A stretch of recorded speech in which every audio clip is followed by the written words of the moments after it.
Hello दोस्तों, स्वागत है आपका मेरे YouTube चैनल मार्केट मनी में। आज हम इस वीडियो में देश की इकोनॉमी के बारे में बात करेंगे। देश की जीडीपी में ग्रोथ किसी भी कंट्री में निवेश के अवसर को बढ़ाती है। जैसा कि आप सभी को पता ही होगा कि कोरोना के समय जब देश की जीडीपी नेगेटिव में चली गई थी तब फॉरेन इन्वेस्टर्स पैसा निकालने लग गए थे, जिससे मार्केट क्रैश हो गया था।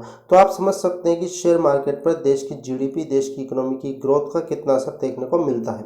और अभी हाल ही में हमने नॉमिनल जीडीपी के आंकड़े देखे हैं और उन आंकड़ों की माने तो देश ने उस देश को हरा दिया है जिसके कभी हम गुलाम हुआ करते थे। मतलब अगर आसान शब्दों में अगर कहें तो हमने यूके को पछाड़कर दुनिया की 5वीं सबसे बड़ी अर्थव्यवस्था का तमगा वापस हासिल कर चुका है। अब आप कहोगे वापस हासिल कर लिया, इसका क्या मतलब है? देखिए, आपका सवाल हो सकता है कि ये तो हम कोरोना से पहले ही बन चुके थे।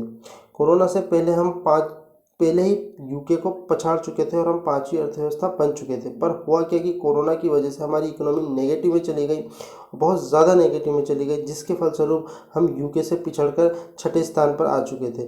पर यह माना जा रहा था कि हम वापस ये स्पॉट जो लेंगे, 5th स्पॉट, ये 2024 और 25 तक लेंगे।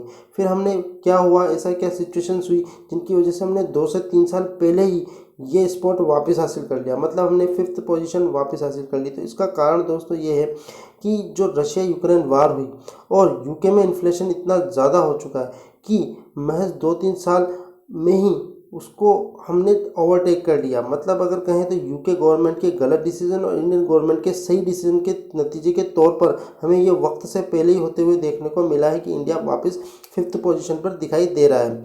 2022 में इंडिया की जीडीपी $3.5 ट्रिलियन की हो चुकी है और जबकि यूके की जीडीपी महज $3.3 ट्रिलियन की ही रह गई है।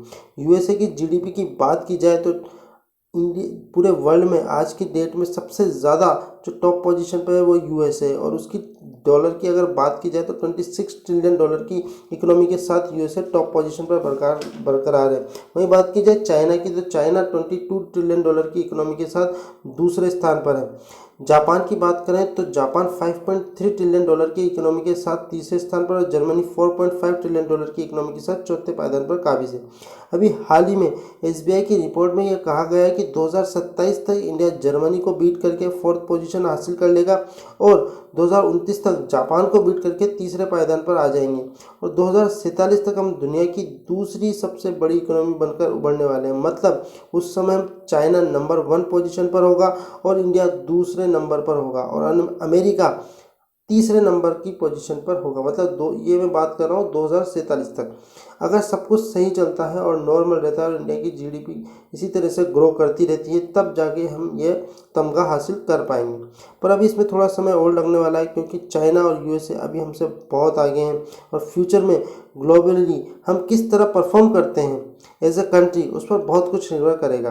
अगर परसेंटेज में बात की जाए तो यूएसए और चाइना दोनों मिलकर पूरी दुनिया के जीडीपी का 44% से ज़्यादा का हिस्सा अपने पास रखते हैं।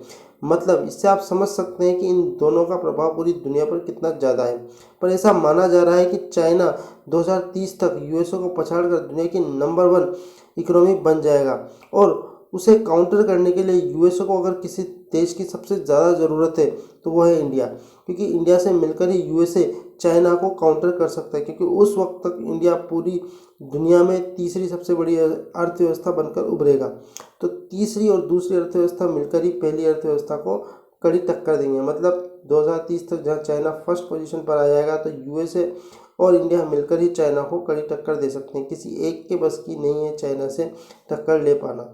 तो ये फिलहाल इस वीडियो में इतना ही। अगर वीडियो पसंद आई तो वीडियो को लाइक शेयर सब्सक्राइब करना ना भूलें। Thanks for watching.